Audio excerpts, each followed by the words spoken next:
இயேசுவின் இனிய நாமத்தில் வாழ்த்துக்கள். மீண்டுமாக தொழிற்கும் வசனம் நிகழ்ச்சிக்கு உங்களை அன்போடு வரவேற்கிறேன். மற்றும் ஒரு செய்தியோடு உங்களை சந்திக்கிறதுல மிக்க மகிழ்ச்சி.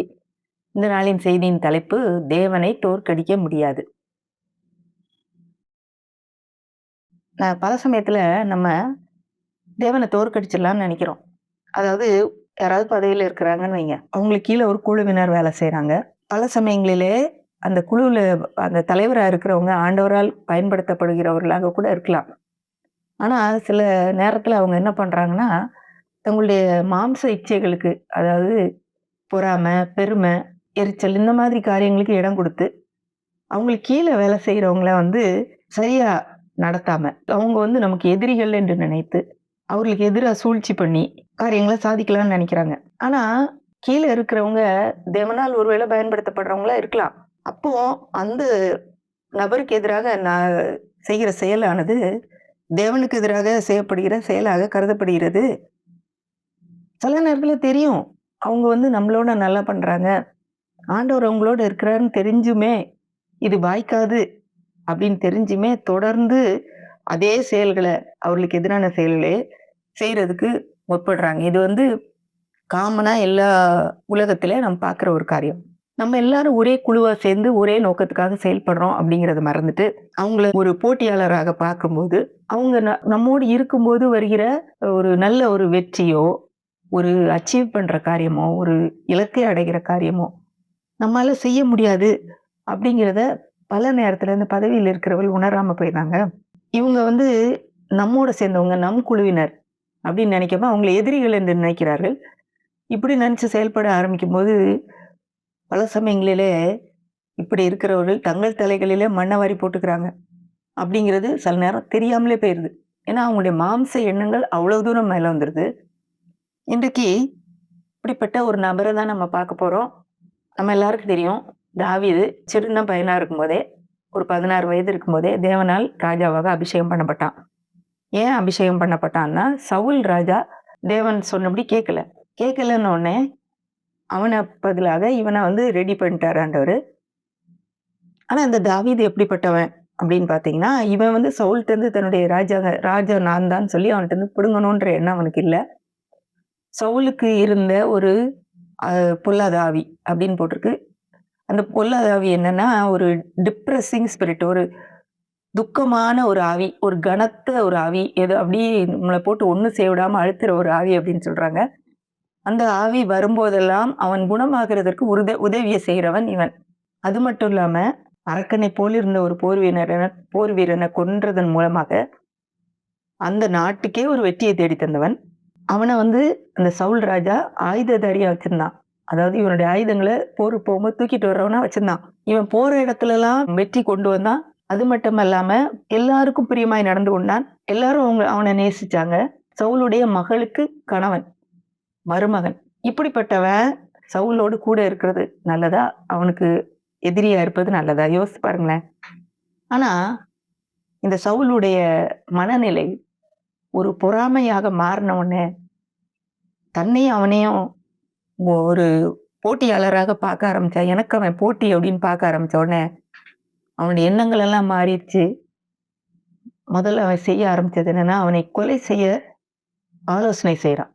இது இதுக்கு முன்னாடி 2, 3 தடவ நடந்திருக்கு. ஆனா 1 சாமுவேல் 19ஆம் அதிகாரம் மட்டும் தான் நான் அன்னைக்கு எடுத்திருக்கேன். அதுலேருந்து நம்ம பார்க்கலாம்.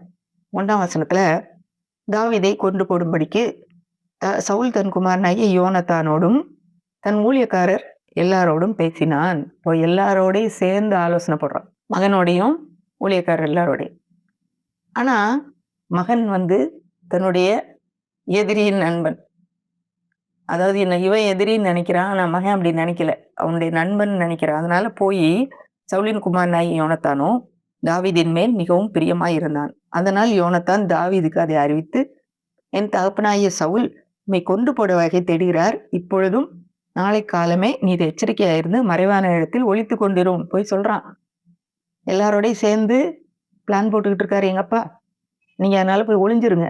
நான் போய் அப்பாட்ட போய் பேசுறேன். அவர் என்ன நிலைமையில இருக்கிறாருன்னு உங்ககிட்ட சொல்றேன். அதுக்கு பிறகு பாத்தீங்கன்னா 2 வசனத்துல அவங்க அவங்க அப்பாட்ட பேசுறா. என்ன பேசுறா? 4ஆம் வசனத்துல, அப்படியே யோனத்தான் தன் தகப்பனாகிய சவுலோடே தாவீதுக்காக நலமாய் பேசி, ராஜா தம்முடைய அடியானாகிய தாவீதுக்கு விரோதமாய் பாவம் செய்யாதிருப்பாராக. அவன் உமக்கு விரோதமாய் பாவம் செய்யவில்லையே. அவன் செய்கைகள் உமக்கு மெத்த உபயோகமாய் இருக்கிறதே. எடுத்து சொல்றான். ஏன் நீங்க அவங்களுக்கு விரோதமா நீங்க வந்து இப்படி ஆலோசனை பண்றீங்க? அவன் உங்களுக்கு விரோதமா எந்த தப்பும் பண்ணலையே. அவன் எங்கெல்லாம் போறானோ, அவன் செய்யற காரியங்கள்லாம் உங்களுக்கு பிரயோஜனமா இருக்குதே. இதுக்கு முன்னாடி பெலிஸ்தனை கொன்றானே இப்படிலாம் எடுத்து சொல்றான். உடனே 6ஆம் வசனத்துல சவுல் யோனத்தானுடைய சொல்லை கேட்டு அவன் கொலை செய்யப்படுவதில்லை என்று கர்த்தருடைய ஜீவனை கொண்டு ஆணையிட்டான். இப்ப கர்த்தர் முன்னாடி நான் சொல்றேன், அவனை கொல்லவே மாட்டேன்னு ஆணையிடுறான். கர்த்தரையும் வச்சு அந்த இடத்துல பண்றான். உடனே அவன் போய் தாவீதை கொண்டு வந்து அப்பாவிட்ட திரும்பவும் அந்த ராஜா கிட்ட கொண்டு வைக்கிறான்.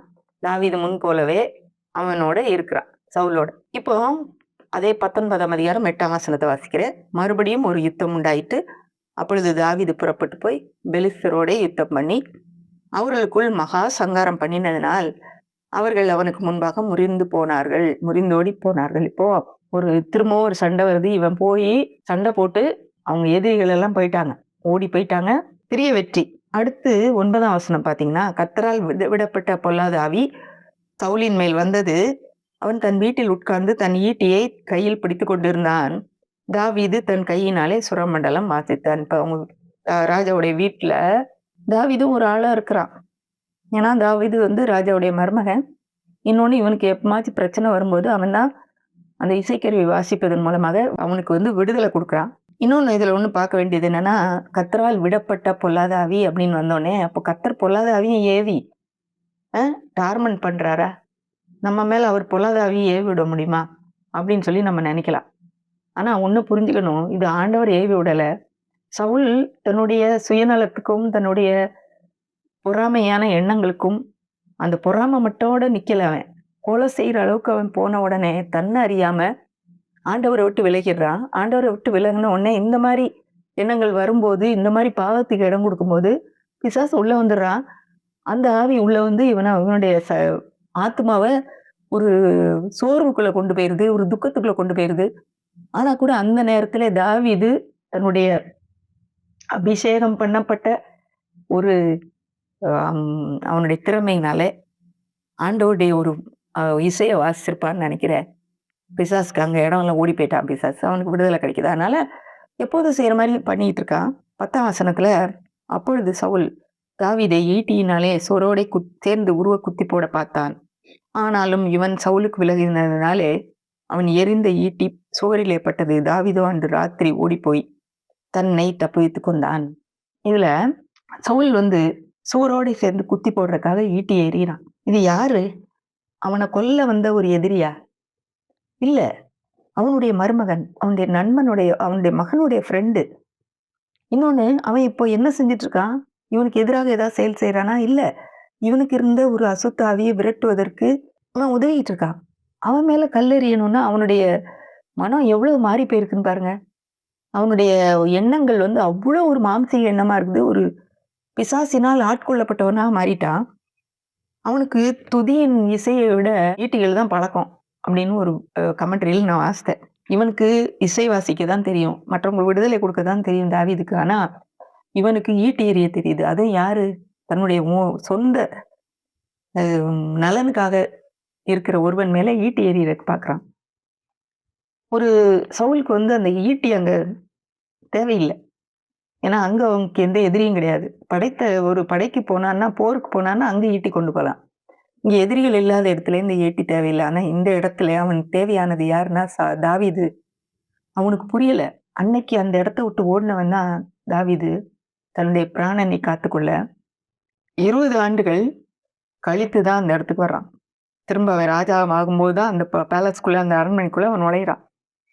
அங்க ஓடி போய் வீட்டுக்கு போயிட்டான். 11ஆம் வசனம், தாவீதை காவல் பண்ணி மறுநாள் காலமே அவனை கொண்டு போடும்படிக்கு சவுல் அவன் வீட்டுக்கு சேவகரை அனுப்பினான். இதை தாவீதுக்கு அவன் மனைவியாகிய மீகாள் அறிவித்து, நீர் இன்று ராத்திரியில் உம்முடைய பிராணனை தப்புவித்துக் கொள்ளாவிட்டால் நாளைக்கு நீர் கொண்டு போடப்படுவீர் என்று சொல்லி. இதுல பாருங்களேன், வீட்டுக்கு போய் அவனை வந்து கொண்டு வந்து காலையில கொண்டுறணும்னு சொல்லி ராத்திரி வீட்டுக்கு ஆளை அனுப்புறான். இது வந்து சவுலுடைய மகள். யாரு? தாவீதுடைய மனைவி. அவளுக்கு தெரிஞ்சிருச்சு. இப்போ உண்மையாவே அவ அவ வந்து அ தன்னுடைய கணவன நேசிச்சதுனால, தகப்பனை காட்டிலும் கணவன நேசிக்கிறா. தகப்பனுக்கு இருந்த ஒரு பொல்லாத இருதயம் இவளுக்கு இல்ல. கணவன் தப்பிச்சிரணுன்றதுக்காக சொல்றான், "இன்னைக்கு ராத்திரி கண்டிப்பா எங்க அப்பா உன்னைய கொன்னு போட போறாரு. ராத்திரியோட ஓடிருங்க." அவனுடைய மனைவிய பேச்ச கேட்கிறான். சொல்ல கேட்டு, "மீகாள் தாவீதை ஜன்னல் வழியாக இறக்கி விட்டாள். அவன் தப்பி ஓடிப்போனான்." ஜன்னல் வழியா கீழ இறக்கி விடுறா. ஏன்னா, அவன் வாசல் வழியா இறக்கிடப்பட்டா, அங்கெல்லாம் காவல் காத்துக்கிட்டு இருக்காங்க. கோட்டைக்கு வாசல்லயும் காத்துக்கிட்டு இருக்காங்க. போய் விடாம பார்க்கறதுக்கு. இவன் வந்து இறக்கி விட்டு கோட்டைக்கு வெளிய இருந்து ஓடிட்டான்னு நெனைக்கிறேன். ஆனா, இந்த நேரத்துல கூட தாவீது 59ஆம் சங்கீதத்த பா பாடுறாங்க. இதுதான் நம்ம வந்து சவுலுக்கும் தாவீதுக்கும் இருந்த ஒரு பெரிய ஒரு வேறுபாடு. சவுல் நெனைக்கிறான், ஆண்டவர நான் எப்படியாவது வந்து ஜெயிச்சிரலாம். அவர தோற்கடிச்சிரலாம். அவர் சில காரியத்த செஞ்சாருன்னா, அதுக்கு எதிரா நான் போராடி எப்படியாவது நான் வெற்றி பெறுவேன்னு நெனைக்கிறான். ஆனா தாவீதுடைய எண்ணம் வந்து, அவருடைய வழியில நான் நடக்கணும். அவருக்கு பிரியமா நடக்கணும். அவர் என்ன சொல்றாரோ அத செய்யணும். அவர் என்னை இந்த சூழ்நிலையில பாதுகாப்பார். நானா போய் எதையும் நான் என் கையில எடுக்க மாட்டேன். 2 பேருக்கும் எவ்வளோ வித்தியாசம் பார்த்தீங்களா? ஆனா இன்றைக்கு இறங்கி அவன் ஓடிட்டான். ஓடுன பிறகு என்ன நடக்குதுன்னு பார்த்தீங்கன்னா, 13ஆம் வசனத்துல மீகாளோ ஒரு சுரூபத்தை எடுத்து கட்டிலின் மேல் வைத்து அதன் தலைமாட்டிலே ஒரு வெள்ளாட்டு தோலை போட்டு துப்பட்டியினால் மூடி வைத்தாள். தாவீதை கொண்டு வர சவுல் சேவகரை அனுப்பினபோது அவர் வியாதியா இருக்கிறார் என்றார். இவ வந்து பிளான் போட்டு ஒரு கட்டில போட்டு அதுல வந்து ஒரு சிலை மாரி ஒண்ணு வச்சு, தலைக்கு வந்து ஆட்டு தோல வச்சு, பெட்ஷீட் வச்சு மூடி வச்சிருக்கிறா. அவ "சோகம் இல்ல." எல்லாம் வந்து கேட்கும்போது, "தாவீதுக்கு சோகம் இல்ல" அப்படிங்கிறான். படுத்திருக்காரு. சவுல் சொல்றான், "அவனோட கட்டிலோட கொண்டு வாங்க." கட்டிலோட தூக்கிட்டு போய் பார்த்தா, என்ன இருக்குது? வெறும் ஒரு சிலையும், தலையில ஒரு வெள்ளாட்டு முடியும், தோலும் மூடி வச்சிருக்கு. உடனே அவன் கேட்கிறான், 17ஆம் வசனம். அப்பொழுது சவுல், "என்னை நீ இப்படி ஏய்த்து, என் பகைஞனை தப்ப விட்டது என்ன?" என்று மீகாளிடத்தில் கேட்டான். மீகாள் சவுலை நோக்கி, "என்னை போக விடு. நான் உன்னை ஏன் கொல்ல வேண்டும் என்று அவர் என்னிடத்தில் சொன்னார்" என்றாள். இப்ப சவுல்ல வந்து தன்னுடைய மகள்ட்ட போய் கேட்கிறான், "என் பகைஞனை எப்படி நீ தப்ப ஓட விட்ட?" இப்போ இவனுடைய மனசு வந்து எப்படி ஒரு திருகி போயிருக்குன்னு பாருங்களேன். இதுதான் நெறைய நேரத்துல நம்முடைய உலகத்துல நடக்கிற காரியம். நம்முடைய மனைவி எதிரின்னு நெனைக்கிறாங்க. தன்னுடைய கணவன் எதிரின்னு நெனைக்கிறாங்க. தன்னுடைய பிள்ளைகள் தனக்கு எதிரி என்று நினைக்கிறாங்க. யாரு நன்மை செய்றாங்களோ அவங்கள எதிரியா நெனைக்கிறாங்க. இப்ப இந்த தாவீது வந்து அவன கொன்னான்னா தன்னுடைய மகள் பாதிக்கப்படுவாளே! அந்த எண்ணம் இல்ல பாருங்க தகப்பனுக்கு. "ஏன் என்னுடைய பகைஞன நீ தப்ப விட்ட?" அப்படின்னு சொல்லி அவட்ட கேட்கிறான். இவ வந்து சொல்லி தப்பு வைக்கிறா, பேசி இது பண்றா. என்ன பண்றா? அவன் "உன்னைய நான் கொல்லணும். நீ தள்ளி போயிரு. நான் ஓடிர்றேன்னு" சொன்னான்னு சொல்லி சில காரியத்த சொல்லிட்டு தப்பு இவன்ட்ட வந்து பேசிடுறா. இப்ப பார்த்தீங்கன்னா, இந்த சூழ்நிலையிலே எழுதப்பட்ட சங்கீதம் சங்கீதம் 59 அப்படின்னு சொல்லி போடப்பட்டிருக்கு. எப்படி இந்த நேரத்துல கூட எழுத முடியுமா? இப்படி ஒருத்தன் வந்து கொல்ல போறான். ஒரு சாதாரண காரியம் இல்ல. எதிர்த்து சண்டை போட போறாங்களோ, இல்ல நம்மள ஏதோ சிக்கல்ல மாட்டி விட போறாங்களோ, அந்த மாரி காரியம் இல்ல. உண்மையாவே கொலை செய்ய போறான்னு கேள்விப்பட்ட நேரத்துல சங்கீதம் எழுத முடியுமா? தேவனோட பேச முடியுமா? அப்படின்னா தாவீது தான் நமக்கு எடுத்துக்காட்டு. அவன் அந்த சங்கீதத்துல என்ன சொல்றான் அப்படின்னா, 1ஆம் வசனம், 2ஆம் வசனத்துல அவன் வந்து ஜெபிக்கிறான். "என் சத்துருக்களுக்கு என்னை தப்புவியும் ஆண்டவரே. என்னை அவன் உயர்ந்த அடைக்கலத்துல வைங்க. இரத்தப்பிரியரான மனுஷருக்கு என்னை விலக்கி ரட்சியும்" அப்படின்னு சொல்லி ஜெபிக்கிறான். 2வது காரியம் சில வசனங்கள்ல 3ஆம் வசனத்துலருந்து 7ஆம் வசனம் வரைக்கும் தன்னுடைய நிலைமைய எடுத்து சொல்றான். "என்னுடைய பிராணனுக்கு அவங்க பதிவு இருக்கிறாங்க. என்ட்ட எந்த பாவமும் இல்லன்னா கூட எனக்கு விரோதமா கூட்டம் கூடுறாங்க. எனக்கு துணை செய்யாம எனக்கு எதிர்த்து நிக்கிறாங்க. ஒரு முகாந்திரமே இல்லாம என் மேல யுத்தம் செய்ய வர்றாங்க. அவங்க வந்து நாய்கள மாரி ஊள விட்டு என்னை சுத்தி வந்துட்டு இருக்காங்க. சாயங்காலத்துல ஊர சுத்துறாங்க. அவங்க வாய் அவ்ளோ பட்டயமா இருக்குது ஆண்டவரே!" அப்படின்னு சொல்லி எல்லாத்தையும் ஆண்டவர்ட்ட புலம்புறான். பல சமயத்துல நம்ம வந்து நம்முடைய கஷ்டங்கள் இப்படி ஏதாவது நடந்ததுன்னா உடனே மனுஷங்கிட்ட போய் புலம்புறோம். மனுஷங்கிட்ட புலம்பி ஒரு பிரயோஜனம் இல்ல. பல சமயங்களிலே அந்த மனுஷர் நம்முடைய புலம்பல கேட்டுட்டு யார்ட்ட சொல்லக்கூடாதோ அவங்கட்டயே போய் சொல்லுவாங்க. அப்போ அதுக்கு பதிலா தாவீத போல நம்ம செய்யலாமே! ஒரு பயங்கரமான சூழ்நிலையில தப்பித்து ஓடிக்கொண்டு இருக்கும்போது கூட தேவனிடத்துல தாவீதால் பேச முடியும்னா, நம்மாலயும் பேச முடியும். அவனுடைய எல்லா மனக்குமறல்களையும் ஆண்டவர்ட்ட வைக்கிறான். அது மட்டும் இல்ல, புலம்புறதும், ஜெபிக்கிறதும் மட்டும் இல்ல, தன்னுடைய விசுவாசத்த வெளிப்படுத்துறான். தேவன பத்தி என்ன சொல்றான்? இந்த நேரத்துல, "ஐயா என்னைய கைவிட்டுட்டீங்களே! இப்படி ஒரு நிலைமைக்கு கொண்டு வந்துட்டீங்களே!" அப்படி பேசல. "நீங்க தானே என்னைய கொண்டு வந்து ராஜாவா வச்சீங்க. இப்ப என் நிலைமைய பாருங்க." அப்படின்னு சொல்லி அவருக்கு விரோதமா குறை சொல்லல, முறுமுறுக்கல. என்ன சொல்றான்? 8ஆம் வசனம். "ஆனாலும் கர்த்தாவே, நீர் அவர்களை பார்த்து நகைப்பீர். புறஜாதிகள் யாவரையும் இகழுவீர்." அவர பத்தி சரியான காரியத்த புரிந்து வச்சிருக்கிறான். இப்படி அவனுக்கு எதிரான காரியங்கள் நடந்தாலும், அதற்கு தேவன குறை சொல்லல. தேவன் தான் இதுக்கு காரணம்னு சொல்லல. இன்றைக்கு இந்த காரியத்த கூட தாவீதுகிட்டருந்து நம்ம எடுத்துக்கொள்ளலாம். அது மட்டும் இல்லாம, அடுத்து 9ஆம் வசனம், 10ஆம் வசனத்துல தன்னுடைய சொந்த முயற்சிகளை எல்லாம் தூர வச்சுட்டு, "ஆண்டவரே உமக்காக நான் காத்திருப்பேன்." அதுல சொல்றான் பாருங்களேன், அவன் வல்லமையை நான் கண்டு உமக்கு காத்திருப்பேன். தேவனே எனக்கு உயர்ந்த அடைக்கலம்." இவன் ஏற்கனவே நல்ல ஒரு போர் வீரன். யுத்தங்களை செய்பவன். கொலை செய்றதுன்றது அவனுக்கு ஈஸி. இவன் நினைச்சா ராஜாவ கொலை செய்யலாம். ஆனா அவன் செய்யல. "ஆண்டவரே உமக்காக நான் காத்திருக்கிறேன்." அடுத்து சொல்றான், "என் தேவன் தம்முடைய கிருபையினாலே என்னை சந்திப்பார். என் சத்துருக்களுக்கு வரும் நீதி சரிக்கட்டுதலை நான் காணும்படி செய்வார்." அப்போ, "ஆண்டவரே நீங்க நீதி செய்யுங்க. நான் என்னுடைய காரியங்கள நான் எடுக்க மாட்டேன். நான் சண்டைக்கு போக மாட்டேன். நானா செய்ய மாட்டேன். நீங்க என்னை அபிஷேகம் பண்ணீங்க. நீங்க செய்யுங்க." பல நேரத்துல இப்படி நான் முதல்ல ஆரம்பிப்போம் சொன்ன மாரி, நமக்கு மேல இருக்கிறவங்க சரியா நம்மள நடத்தல. சரியான ஒரு அங்கீகாரம் கொடுக்கல. நமக்கு விரோதமான காரியங்கள செய்றாங்கன்னா, நம்மளும் அவங்களுக்கு விரோதமான காரியங்கள செய்ய ஆரம்பிச்சுட்டோம். ஆனா தாவீதுனுடைய எடுத்துக்காட்ட பார்த்தீங்கன்னா, அவனாவே எதையுமே செய்யல. அவன் தன்னுடைய எல்லா காரியத்தையும் ஆண்டவர்ட்ட சொல்றான். அவர் மேல் விசுவாசமாய் பேசுறான். அடுத்து அவங்களுக்கெல்லாம் இப்படிலாம் செய்யுங்க ஆண்டவரே அப்படின்னு சொல்லி தன்னுடைய புலம்பல வேற சொல்றான். சொல்லிட்டு கடைசியில முடிக்கும்போது மகிழ்ச்சியோட, ஒரு நம்பிக்கையோட முடிக்கிறாங்க. இதுதான் ஒரு சரியான ஜெபமா இருக்கும்னு நான் நம்புறேன். ஏன்னா, நம்முடைய ஜெபம் ஒரு மகிழ்ச்சியோட முடிக்கும்போது, அதுல விசுவாசம் இருக்குது. ஒருவேளை புலம்பலோடும், அழுகையோடும் முடிச்சோம்னா, நம்ம விசுவாசம் இல்லாத ஒரு ஜெபத்த பண்றோம்னு அர்த்தம். இதுல எப்படி முடிக்கிறான்னு பாருங்களேன். 16ஆம் வசனம், 17ஆம் வசனம். "நானும் உம்முடைய வல்லமையை பாடி, காலையிலே உம்முடைய கிருபையை மகிழ்ச்சியோடு புகழுவேன். எனக்கு நெருக்கமுண்டான நாளிலே நீர் எனக்கு தஞ்சமும், உயர்ந்த அடைக்கலமும் ஆனீர். என் பலனையும் உம்மை கீர்த்தனம் பண்ணுவேன். தேவன் எனக்கு உயர்ந்த அடைக்கலமும், கிருபையுள்ள என் தேவனுமாய் இருக்கிறார்." இதுல ஆண்டவர் விடுதலை குடுத்துட்டாரா? அவன் அதுக்கு பிறகு உடனே விடுதலை ஆயிட்டானா? இல்ல. எவ்வளோ வருஷங்கள் அவன் காட்டு மேடா ஓடிக்கிட்டு இருக்கான். இன்னும் சவுல் அவன் பின்னாடி தான் வந்துட்டு இருக்கான். ஆனா அதுக்கு முன்னாடியே வீட்ல இருந்து ஓடும்போதே இவன் பேசிடுறான் விசுவாசமான வார்த்தைகள. என்ன வார்த்தை பேசுறான்? "நான் உம்முடைய கிருபையை மகிழ்ச்சியோடு புகழுவேன். உம்முடைய வல்லமையை நான் பாடுவேன். நெருக்கம் உண்டான நாளிலே எனக்கு விசாலத்தை உயர்ந்த அடைக்கலம் ஆயிட்டீங்க. எனக்கு தஞ்சம் ஆயிட்டீங்க. நான் உம்மை கீர்த்தனம் பண்ணுவேன், பாடுவேன். நீர் கிருபையுள்ள தேவனா இருக்கிறீர்." அப்படின்லாம் சொல்றான். இவனுக்கு இன்னுமே அந்த கிருபை கிடைக்கல. பாடுறதுக்குரிய சூழ்நிலை வரல. ஆனாலும் தன்னுடைய விசுவாச கண்களால அதை பார்த்து ஆண்டவர் எனக்காக செயல்படுவார் பின்னாடின்னு சொல்லிட்டு அவன் பாடிட்டான். இப்போ இங்க இந்த நிலைமை வந்துருச்சு. மீகாள் அவன தப்புவிச்சுட்டா. உடனே தாவீது அந்த இடத்துல இருந்து தப்பி எங்க போறான்னு பாத்தீங்கன்னா, தேவனுடைய ஒரு மனுஷன்ட்ட போறான். தேவனுடைய மனுஷன்னா யாரு? சாமுவேல். தாவீதை அபிஷேகம் பண்ணினவன். 18ஆம் வசனம். தாவீது தப்பி ராமாவில் இருந்த சாமுவேல் இடத்துக்கு போய் சவுல் தனக்கு செய்த எல்லாவற்றையும் அவனுக்கு அறிவித்தார். பின்பு அவனும் சாமுவேலும் போய் நாயோதிலே தங்கியிருந்தார்கள். இப்போ இவன் போகிற இன்னொரு இடம் பாத்தீங்கன்னா, தேவனுடைய மனுஷர்களோடு உள்ள உறவை தேடினான்.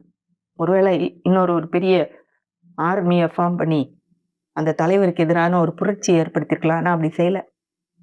இவன் அப்படிப்பட்ட நபரே கிடையாது. இன்றைக்கு நமக்கு இவன் ஒரு பெரிய எடுத்துக்காட்டு. நமக்கு எதிரான தலைவர்கள் இருந்தாலும், நம்ம பாஸ் நமக்கு எதிராவே எப்ப செயல்பட்டுட்டு இருந்தாலும், அவருக்கு எதிரா ஒரு கூட்டத்த சேர்த்துக்கிட்டு இருந்தோம்னா, அது ஆண்டவருக்கு பிரியமானது அல்ல. அவர் தப்பா இருந்தாருன்னா, அது ஆண்டவர் பார்த்துக்குவாரு. ஆண்டவர்ட்ட நீ விசுவாசமா ஜெபிங்க. ஆண்டவரே இத கவனிச்சுக்கோங்கன்னு சொல்லுங்க. என்னுடைய தேவன் எனக்கு விடுதலை கொடுப்பாரு. இதுலருந்து நான் மகிழ்ச்சியோட இருப்பேன். ஏன்னா என்னுடைய தேவன் அத செய்வாருன்னு சொல்லி விசுவாசமான வார்த்தையில பேசுவோம். ஆனா, இவன் அந்த நாயோதிலே இருக்கிறான்னு சொல்லி, சாமுவேலோட இருக்கிறான்னு சவுலுக்கு தெரிஞ்சிருச்சு. சாமுவேல் தான் சவுலையும் அபிஷேகம் பண்ணவன். சவுலுக்கு வந்து ராஜ்யபாரம் உன்கிட்ட வந்து போயிருச்சு. இனிமேல் தாவீது தான் ராஜான்றதையும் சொல்லும்படி அவன்கிட்ட சொல்லிட்டு தாவீத அபிஷேகம் பண்ணவனும் சாமுவேல் தான். ஆனா கூட தைரியமா அவன்கிட்ட வர்றான். இந்த சவுல். வர்றதுக்கு முன்னாடி என்ன செய்றான்னா, 19ஆம் வசனம். 1 சாமுவேல் 19:19. ராமாவுக்கு அடுத்த நாயோதிலே இருக்கிறான் என்று சவுலுக்கு அறிவிக்கப்பட்டது. அப்பொழுது சவுல் தாவீதை கொண்டு வர சேவகரை அனுப்பினான். கொஞ்சம் பேரை அனுப்புறான். அவர்கள் தீர்க்க தரிசனம் சொல்லுகிற தீர்க்கதரிசிகளின் கூட்டத்தையும் சாமுவேல் அவர்களில் தலைவனாக நிற்கிறதையும் கண்டார்கள். அப்பொழுது சவுலினுடைய சேவகர் மேல் தேவனுடைய ஆவி இறங்கினதினால் அவர்களும் தீர்க்க தரிசனம் சொன்னார்கள். இப்ப அந்த சவுல்ங்கிறவனுக்கு ஒரு தடவை பட்டா கூட அவனுக்கு வந்து அறிவு வர மாட்டேங்குது. எத்தனையோ தடவை இவன் தப்பிச்சுட்டான். ஆண்டவர் அபிஷேகம் பண்ணினவன் அவன் என்கிற அந்த ஒரு எண்ணமே இல்ல. இப்போ அவன் அபிஷேகம் பண்ணினவர்கிட்ட இருக்கிறான், தேவனுடைய மனுஷன்ட்ட இருக்கிறான்னா கூட நான் போவேன்னு சொல்லி முதல்ல கொஞ்சம் சேவகரை அனுப்புறான். ஆனா அவங்க போகும்போது அங்க என்ன நடக்குது? ஒரு பெரிய ஆராதனை வேலை நடந்துட்டு இருக்கிற மாதிரி இருக்குது. அவர்கள் எல்லாரும் தேவனை ஆராதித்து துதித்து தீர்க்க தரிசனம் சொல்லிட்டு இருக்காங்க. தீர்க்க தரிசனம்னா நம்ம நினைக்க கூடாது சும்மா எதிர்காலத்தை பத்தி பேசுறாங்கன்னு இல்ல. ஆண்டவரை துதித்துட்டு இருக்காங்க. பரிசுத்த ஆவியினால் ஏவப்பட்டு பேசிட்டு இருக்கிறாங்க. அப்போ அந்த நேரத்துல இங்க வந்த சேவகரும் அந்த தீர்க்க தரிசனத்தை பேசுறாங்க. அதாவது உண்மையாய் ஆண்டவரை தேடி பேசல. எதேச்சையாய் வந்தவர்கள் அவர்களும் ஆண்டவர்கிட்ட பேசுறாங்க.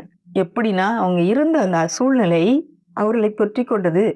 தேவனை தேடணுன்ற அந்த எண்ணம் இல்லாத, தேவனை அறியாத அந்த மக்கள் மேலும் அந்த ஆவியானவர் ஊற்றப்பட்டார். அவங்க பேசினாங்க. ஏன் அந்த காரியம் நடந்தது? இயற்கைக்கு மாறான காரியம். தாவீதை காப்பாற்றுவதற்காக தேவன் இதை செய்யறாரு. அவங்க பேசிட்டு திரும்ப போயிட்டாங்க. உடனே திரும்ப இன்னும் 2 குழுவினர் அனுப்பப்படுறாங்க. அவங்க எல்லாருமே இதே போலதான் நடந்தாங்க. இங்க பாருங்க, இது சவுலுக்கு அனுப்பப்பட்ட போது, அறிவிக்கப்பட்ட போது வேற சேவகரை அனுப்பினான். அவர்களும் தீர்க்க தரிசனம் சொன்னார்கள். 3ஆம் தரம் சவுல் சேவகரை அனுப்பினான். அவர்களும் தீர்க்க தரிசனம் சொன்னார்கள். பாருங்க, ஒரு தடவை நடந்திருக்கு, செகண்ட் டைமும் நடந்திருக்கு, 3ஆவது தடவை நடந்திருக்கு. இந்த 3 தடவை நடந்துமே இவனுக்கு அறிவில்லை பாருங்களேன். 3 முறையும் ஆண்டவருடைய ஒரு செய்தி என்னன்னா, பரிசுத்த ஆவியானவருடைய செய்தி என்னன்னா, தாவீதை விட்டுரு, என்னுடைய ஆவிக்கு எதிராக போராடாத, என்னுடைய ஆவி உன்னுடைய ஆவியை விட வலிமையானது. எனக்கு எதிராக நீ செயல்படுற, தாவீதுக்கு எதிராக செயல்பட்டினா எனக்கு எதிராக செயல்படுற. ஏன்னா நான் தான் அவனை அபிஷேகம் பண்ணேன், அவனா வரல ராஜாவா. என்னோடு உள்ள போரிலே உன்னால் வெல்ல முடியாது அப்படின்றத திரும்ப திரும்ப காட்டுறாரு. 3 செட்டு சேவகர்கள் வந்துமே இந்த தீர்க்கதரிசிகள் கூட்டத்துல இருக்கிற தாவீதை பிடிக்க முடியல. அவங்களும் தீர்க்கதரிசிகள் மாதிரி ஆண்டவரை புகழ்ந்து பேசிட்டு வெறுங்கையா திரும்புறாங்க. இப்படி பண்ணியும் அவனுக்கு அறிவில்ல. அப்பொழுது அவனும் ராமாவுக்கு போய் சேக்குவேல் இருக்கிற பெரிய கிணற்றண்டையில் வந்து சவுலும் சாமுவேலும் தாவீதும் எங்கே என்று கேட்டான். இங்க போய் திரும்ப இவனே வர்றான். சிலருக்கு வந்து என்னதான் பட்டாலும் புரியாதுங்க. ஆண்டவருக்கு விரோதமா போராட முடியாதுன்னு எவ்வளவுதான் நமக்கு வந்து டெய்லி அதை வந்து நம்ம அனுபவிச்சுக்கிட்டே இருந்தாலும், நமக்கு கீழே இருக்கிறவங்க அவங்க சரியா தான் இருக்கிறாங்க, அவங்க நல்லவங்களா தான் இருக்கிறாங்க, ஏன் நம்ம அவங்களுக்கு எதாவது போராடணும்? நம்ம செய்யும் போதெல்லாம் அதை வாய்க்கலையே, செய்யக்கூடாதுன்ற அந்த அறிவு வர மாட்டேங்குது. இவனும் திரும்ப போயிட்டான் அதே இடத்துக்கு. இங்க பாருங்க 23ஆம் வசனம். அப்பொழுது ராமாவுக்கு அடுத்த நாயோதிக்கு போனான். அவன் மேலும் தேவனுடைய ஆவி இறங்கினதனால் அவன் ராமாவுக்கு அடுத்த நாயோதிலே சேரும் மட்டும் தீர்க்க தரிசனம் சொல்லிக்கொண்டே நடந்து வந்து தானும் தன் வஸ்திரங்களை கழட்டி போட்டு சாமுவேலுக்கு முன்பாக தீர்க்க தரிசனம் சொல்லி அன்று பகல் முழுவதும் முழுவதும் வஸ்திரம் இல்லாமல் விழுந்து கிடந்தான். ஆகையினால் சவுலும் தீர்க்கதரிசியில் ஒருவனோ என்பார்கள். பாருங்களேன், இது ஒரு ஆச்சரியமான ஒரு காரியமா இருக்குது. ஆண்டவருக்கு எதிரி மாதிரி செயல்பட்டுக்கிட்டு இருக்க, ஆண்டவருடைய செயல்களுக்கு அவ கீழ்ப்படியல. அப்படி இருந்தவன் மேலே ஆவியானவர் ஊற்றப்பட்டு பரிசுத்தாவியினாலே நிரம்பி பேசுறான் தீர்க்க தரிசனம். இது எப்படி? ஆனா தேவன் தாவீதை பார்ப்பதற்கு இதை பயன்படுத்துறாரு. என்னுடைய தாசன் மேல நீ கை வைக்காத அப்படிங்கிறதுக்கு ஒரு வார்னிங் இது. இங்க நான் தான் இந்த இடத்துல பொறுப்பு, இந்த இடத்துக்கு இன்சார்ஜ் நான் தான், நீ கிடையாது அப்படிங்கறத அவனுக்கு காட்டுறாரு. அவன் வந்து அவனுடைய எண்ணம் எல்லாம் தாவீதை பிடிச்சு கொண்டு போடணும். ஆனா இங்க வந்த உடனே தன்னால அவனுடைய வாயில ஆண்டவரை துதிக்கிற துதி வருது. வஸ்திரங்களை கழட்டி போட்டான்னா ராயல் ரோப்ஸ் போட்டுப்பா, ராஜ வஸ்திரங்கள் தரித்திருப்பான். அவன் ராஜான்றதுக்குரிய தோரணம் இருக்கும். ஆண்டவர் முன்னாடி வரும்போது, நீ ராஜா கிடையாது. நான் தான் இங்க ராஜான்னு காட்டுற மாரி, அவன அறியாமலே அந்த வஸ்திரங்கள கழட்டி போட்டு சாதாரண மனுஷன் மாரி உட்கார்ந்து, தரையில உட்கார்ந்து பகல் முழுக்க, முழுக்க தீர்க்க தரிசனம் சொன்னானாம். தீர்க்க தரிசனம்னா, ஆண்டவரை புகழ்ந்து பேசியிருக்கிறான். இப்போ ஆண்டவருக்கு முன்னாடி இவன் தாழ்த்தி இருந்தான்னா, "ஆண்டவரே, சரி ஆண்டவரே, நான் ஒத்துக்கிறேன். நான் தவறு தான் பண்ணிட்டேன். இப்ப அவன நீங்க அபிஷேகம் பண்ணியிருக்கிறீங்களா? பரவால்ல. நான் இருக்கிற வரைக்கும் இருக்கிறேன். அவனுக்கு நான் வழி விடுறேன்னு சொல்லி அவன் இருந்திருந்தான்னா, இந்த ஒரு நிலைமைக்கு வந்திருக்காது. ஆண்டவர் கொஞ்சம் வித்தியாசமா அவன டீல் பண்ணியிருப்பாருன்னு நெனைக்கிறேன். இப்போ தானாகவே ஒரு தாழ்த்தப்படும் நிலைமை. அதாவது தன்னைத்தானே பெரியவனா காட்ட விரும்புறவன், ஆண்டவர காட்டிலும் பெரியவனா காட்ட விரும்புறான். ஏன்னா, ஆண்டவர் அங்க வந்து அவன அபிஷேகம் பண்ணியிருக்கிறாருன்னு தெரியும். ஆனா கூட அவனுக்கு அத பொறுக்க முடியல. ஆண்டவர் சொல்றாரு, "நான் தான் தேவன் சவுல். நீ இப்ப ராஜா கிடையாது. உன்னுடைய ராஜ மகிமையை நான் களைந்து விட்டேன்." என்கிட்ட வரும்போது ராஜ மகிமைலாம் உன்னோட மகிமை. தன்ன அறியாமலே அவன் கழட்டி போடுறான். இப்போ இதுல நம்ம ஒரு உண்மைய அறிந்து கொள்ளணும். என்னன்னா, ஒருவேள தேவ மகிமையால் பாதிக்கப்பட்ட ஒரு மனுஷன் அதிசயமான அனுபவங்களை பெற முடியும். பரவசமான அனுபவங்கள். அதனால அவன் வந்து அதுக்கு அடிபணியலன்னா அவனுடைய வாழ்க்கை மாறவே மாறாது. அதுக்கு வந்து இது ஒரு ஒரு பெரிய முக்கியமான ஒரு எடுத்துக்காட்டு. ஒருவேளை எங்கேயோ ஒரு நல்ல ஒரு அனுபவம், தீர்க்கதரிசனம் சொல்ற அனுபவமோ, ஆவியானவர் நிரப்பப்பட்ட அனுபவமோ இருந்ததுன்னா, அந்த இடத்துல வரும்போது ஆண்டவரே ஒருவேள அடிபணியாதவன். அந்த இன்டென்ஷனோட கூட வந்திருக்க மாட்டான். ஆனா அவன் கூட அந்த சிச்சுவேஷன், அந்த சூழ்நிலையினாலே அதே அனுபவத்தை பெற முடியும். ஆனால் அவனுடைய தன்னுடைய வாழ்க்கைய அதுக்கு அர்ப்பணிக்கலன்னா, அவனுடைய வாழ்வு மாறுவதற்கு வாய்ப்பே இல்ல. சவுல் வந்து ரொம்ப ஆவிக்குரியவன் கிடையாது. பார்த்தீங்கன்னா, மாம்ச இச்சைகளுடைய ஒரு மனுஷனா போயிட்டான். அதாவது பொறாமையின் உச்சகட்டத்துல கொலை செய்ய கூட போயிட்டான். ஆனா கூட தேவன் தொட்ட உடனே அவன் ஆவிக்குரியவனா மாறிட்டான். ஆவிக்குரியவனா மாறி அந்த அனுபவம் பெற்றுமே அவனுடைய வாழ்க்கை மாறல. தேவனுடைய எச்சரிப்பை புரிந்து கொள்ள முடியாத அளவுக்கு அவன் வந்து அவ்ளோ தூரத்துக்கு போயிட்டான். அவனுடைய பொறாமை. ராஜ மேன்மை, அவனுடைய பொறுப்பு எல்லாத்தையும் விட்டுட்டு, இந்த தாவீத கொல்வதுதான் முக்கியம்னு அலையறான். இத விட அவனுடைய ராஜ மேன்மை, அவனுக்கு இருந்த பொறுப்பு எவ்வளவு முக்கியன்றது அவனுக்கு தெரியல. தாவீது ஏற்கனவே தேவனால் அபிஷேகம் பண்ணப்பட்டவன்னு தெரிஞ்சுமே, தேவனுக்கு எதிராக போர் செய்வதற்கு, அவருடைய சித்தத்துக்கு எதிராக செயல்படுவதற்கு துணிகரம் கொண்டவனா இருந்தான். முடிவிலே யார் வெற்றி பெற்றா? ஆண்டவர் தான் வெற்றி பெற்றார். இவன் திரும்ப போயிட்டான். திரும்பவும் தாவீதுக்கு எதிரா போர் பின்னாடி தொரத்துறான். நெறைய காரியங்கள் நடக்குது. ஆனா, ஒரு நாளிலே அவன் பட்டயத்தால் மடிஞ்சான். அவனுடைய பிள்ளைங்களும் மடிஞ்சாங்க. கடைசில அவனுக்கு பிறகு தாவீது ராஜாக வந்தான். அப்போ தேவனுக்கு எதிராக நம்ம போராடி, போர் செய்து ஒரு நாள் கூட வெற்றி பெற முடியாது. ஒருவேள இன்றைக்கு என்னை இத பார்த்து கொண்டு இருக்கிற உங்களுக்கு எதிராக யாராவது போர் செஞ்சுட்டே இருக்காங்களா? நீங்க உண்மையா தான் நடக்கிறீங்க. ஆனா, உங்களுக்கு எதிரா ஏதாவது காரியங்கள் நடந்துட்டே இருக்கு. நீங்க வேலை பார்க்குற இடத்துலன்னா, என்ன செய்யலாம்? தாவீதுக்கு வந்து இந்த துன்பம் 14 வருஷங்க. அவன் பாட்டுக்கு வீட்ல நிம்மதியா இருந்தான். ஆனா, என்றைக்கு அவன ஆண்டவர் அபிஷேகம் பண்ணி, அவன ராஜாவாக ஆக்கினாரோ, அன்றையிலிருந்து 14 வருஷம் அவனுக்கு துன்பம், துன்பம், துன்பம். வீட்ல கூட இருக்க முடியல அவனால. அவன் 30 வயசா இருக்கும்போது அவன் ராஜாவாகுறான். இப்போ இந்த மாதிரி பல சமயங்களில ஒரு மயிர் இலையில தப்புறான். அவன் வந்திருப்பான். அதுக்கு சவுல் வேற கொஞ்ச நேரத்துக்கு முன்னாடி தப்பி போறான். அப்படி நெறைய காரியங்கள் நடக்குது. இப்போ இப்படிப்பட்ட ஒரு சூழ்நிலையில நம்ம இருக்கிறோம்னா, நம்ம என்ன செய்யலான்றத இந்த தாவீது காரியத்திலருந்து நம்ம சிலத படிச்சுக்கலாம். என்னலான்னு பார்த்தீங்கன்னா, தேவனுடைய அழைப்பில் உறுதியா இருத்தல். பல நேரத்துல ஆம் நமக்கு வந்து ஆண்டவர் நம்ம அழைப்பு சரியா இல்ல. இத விட்டு ஓடிர்லாம். ரொம்ப கஷ்டமா இருக்குன்னு நம்ம ஓடிர்றோம். ஆனா, அது போறது சரி கிடையாது. இங்க தாவீத பார்த்தோம்னா, தான் ராஜாவாக அபிஷேகம் பண்ணப்பட்டது எனக்கு வேண்டாம் அப்படின்னு சொல்லி போவே இல்ல அவன். அடுத்தது இவனுடைய இன்னொரு காரியம் தேவ மனிதர்களோடு தொடர்பு வச்சுட்டே இருந்தான். இந்த மனுஷனால தானே எனக்கு இந்த நிலைமை வந்தது. எதுக்கு நான் அவர போய் பார்க்கணும்னு நெனைக்கல. சாமுவேலோட தொடர்பு வைக்கிறான். அவர்ட்ட போய் தன்னுடைய கஷ்டங்கள எல்லாம் சொல்றான். அது மட்டும் இல்லாம, தன்னுடைய சுயமாய் காரியங்கள செய்யல. அதாவது பழி வாங்கியிருக்கலாம். இவனுக்கு எதிராக கலகத்த தூண்டியிருக்கலாம். அப்படி காரியங்கள பண்ணல. அந்த குறிப்பிட்ட நபர்ட்ட இன்னும் சில நேரம் வந்து போய் அதே சூழ்நிலையிலே நம்ம கொண்டே நம்மள பலிக்கடா மாரி ஆக்குறோம். அப்படி இல்லாம, அந்த நபர விட்டு ஓடி வந்துட்டான். 2, 3 தடவ அவன் மேல ஈட்டி எறியப்பட்ட உடனே, புரிஞ்சுக்கிட்டா நம்ம இங்க இருந்தா நமக்கு ஆபத்து. நம்ம போயிறணும்ன்ட்டு கிளம்பிட்டான். அதே மாதிரி ஒருவேளை அந்த சூழ்நிலையில இருந்து நம்மள விலக்கி வைக்கணும்னா விலக்கிக்கோங்க. தேவனுடைய நேரத்துக்காக காத்திருக்கிறான். அதாவது கஷ்டமான நேரத்துல கூட தேவனோடு பேசுவத விடல. அவரோட தொடர்புல இருக்கிறத விடல. மகிழ்ச்சியோடு, விசுவாசத்தோடு, நம்பிக்கையோடு காத்திருக்கிறான். ஆண்டவர் அவனுக்காக வேலை செஞ்சாரு. கண்டிப்பா அவனுக்கு தேவன் என்ன ஒரு நோக்கத்த வச்சிருந்தாரோ, அந்த நோக்கம் அவன் மூலமாக நிறைவேறியது. கடைசியில நான் ராஜாவாக அபிஷேகம் பண்ணப்பட்டான். அப்போ இந்த காரியங்கள் தான் நம்ம பண்ணணும். ஒருவேளை நமக்கு எதிராக காரியங்கள் நடந்துட்டு இருக்குதுன்னா. ஆனா, ஒருவேளை நம்ம அந்த நபராக இருந்து, நமக்கு நமக்கு கூட இருக்கிறவங்க, நம்மோடு இசைந்து இருக்கிறவங்கள நம்ம எதிரிகளாக பாவித்து, எப்படியாவது அவங்கள இல்லாம ஆக்கிடலாம். அவங்கள ஒழிச்சு கட்டிடலாம். அப்படின்னு சொல்லி நம்ம தொடர்ந்து நம்ம காரியங்கள செஞ்சுட்டே இருந்தோம்னா, ஆண்டவரோடு போர் செய்ய முடியாது. நம்ம தான் மடிந்து போவோம். ஆண்டவர் நம் மூலமாக வைத்திருக்கிற எந்த ஒரு காரியமும் நமக்கு நடக்காது. இத திட்டம் தெளிவாக நம்ம புரிந்து கொள்ளணும். தேவனோடு போர் செய்ய முடியாது. போர் செய்யலாம். வெற்றி பெறவே முடியாது. தேவனை தோற்கடிக்க முடியாது. ஒருவேளை இந்த காரியத்த நீங்க பண்ணிட்டு இருந்தீங்கன்னா, இன்றைக்கே அவர் முன்னாடி உங்கள தாழ்த்துங்க. அந்த எதிரி மாதிரி செயல்பட்டுக்கிட்டு இருக்காதீங்க. உங்களுக்காக இருக்கிறவங்க நம்மோடு தான் இருக்கிறாங்க. அவங்க நம்மோடு இருந்தால் நமக்கு லாபம். நம்ம எல்லாரும் சேர்ந்து ஆண்டவருடைய காரியத்தை இன்னும் அதிகமாக செய்யலாம்.